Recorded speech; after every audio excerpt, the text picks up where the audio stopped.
When life feels like it's crumbling, it's time to take action. First, breathe. Ground yourself in the present.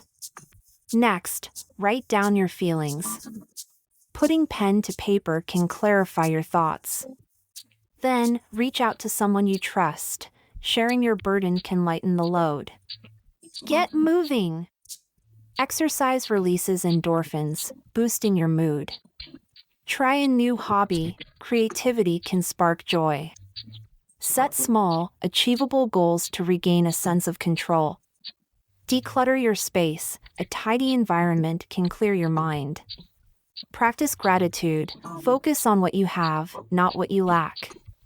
Limit your social media intake. Comparison can drain your energy. Meditate or try mindfulness to center your thoughts. Remember, it's okay to seek professional help. Therapy can provide valuable tools.